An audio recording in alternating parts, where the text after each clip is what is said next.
Hey guys, TechFine. Today I've got another review of a small mechanical keyboard. This time it's the GamaKay K66. It was previously known as the Womier K66, but it's exactly the same keyboard for just $55 or £42. I'd just like to give a thank you for Banggood for sending this over for me to review. Obviously my priority is a fair and honest review, but I really do appreciate them doing that, and it's allowed me to create a playlist of small mechanical keyboards for you guys.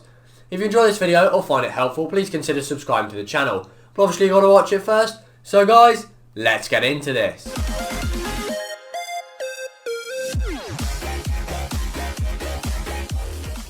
In the box you obviously get the keyboard itself, your standard booklets for instructions and things, and then a USB Type-C cable. The build quality is overall pretty good. Its 3 layers of acrylic make it pretty solid and pretty strong. If you apply force in opposite corners, which is obviously something unrealistic to normal use, you do get a bit of creaking, but it still feels strong even while you're doing that. On the bottom of the keyboard you have 4 permanent rubber feet, no adjustable feet here. In addition to this, the keyboard is very flat. There's absolutely no angle to it whatsoever. This means it feels almost like it's slanted away from you when you're using it sometimes, and personally it took a bit of getting used to. I found this to be okay for gaming and I did get used to it. However, for typing I would have preferred some feet, so definitely some adjustable feet would be something I would have liked to see here. I know it is quite difficult with the way it's designed and its low profile, but personally I think they are essential for a decent typing experience. Unlike other small mechanical keyboards I've reviewed recently, this one isn't Bluetooth. However, the USB Type-C cable is still removable, which is certainly nice to have. There's nothing wrong with the included cable, but it is nice to be able to switch it up, maybe get a different colour one or a longer one, or something like that to suit your setup, so I do appreciate them making it removable. The keycaps felt quite nice. They almost had a soft coating to them is the best way I can describe it. Obviously with these keyboards as well, a big thing is it's so easy to change out to different keycap sets. One thing I did like was the font. Unlike something like on the Blitzwolf BWKB1 I just reviewed, where the letters were cut and had a slit design, the font is just very nice and much easier to read, so personally I do quite like that. At $55, mechanical switches are certainly a nice feature, and mine has Gateron Black switches. However, it is also available in red, brown and blue as you'd expect. Gateron are a good quality switch and a competitor to Cherry MX. This means you know what you're getting and you've got a good experience with the Gateron switches.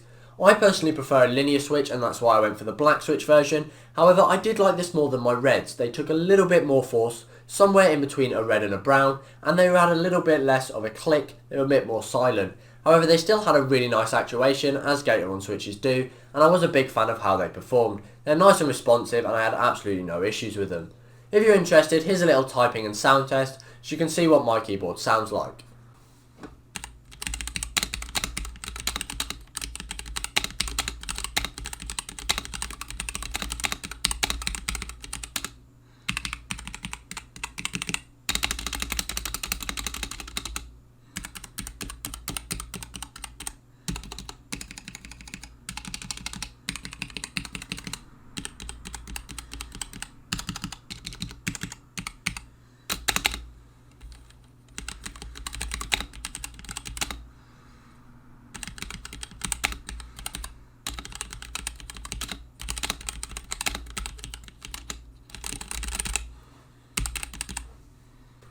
Even with its very small form factor, what I like about this keyboard is it's just that little bit more than 60%.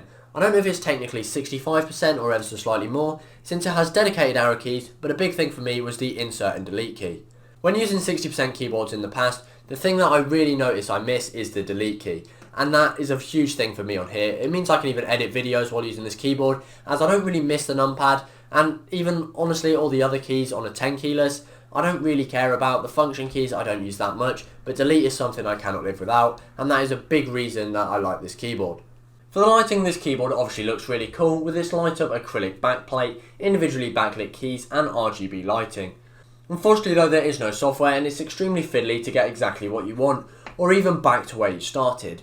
You can press a combination of function and then spacebar, function and the control keys, and then function spacebar, and it seems to put it into some light changing mode and you can press different buttons. I really have no idea how it works in all honesty.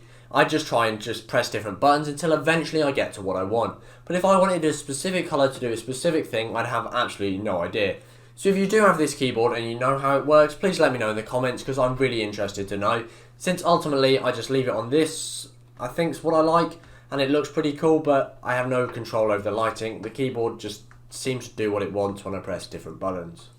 Personally, I really like the GamaKay K66. The dedicated arrow keys and insert and delete keys gave this keyboard for me functionality beyond gaming and therefore made it much more usable. I could live with this keyboard as my daily driver, since like I said, you get the benefits of a small keyboard while still being able to use it for other things. The only things I don't like are the lack of software, making it really fiddly to get exactly what you want with the lighting if you're not happy with some of the easy to find presets. The other thing is it can be a bit uncomfortable for typing, especially for a while, since you have the lack of adjustable feet and absolutely no angle to the keyboard whatsoever.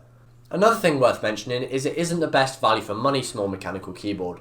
Something such as the Blitzwolf BWKB1, which I reviewed recently, is $5 less and has wireless and Bluetooth functionality, something this doesn't have.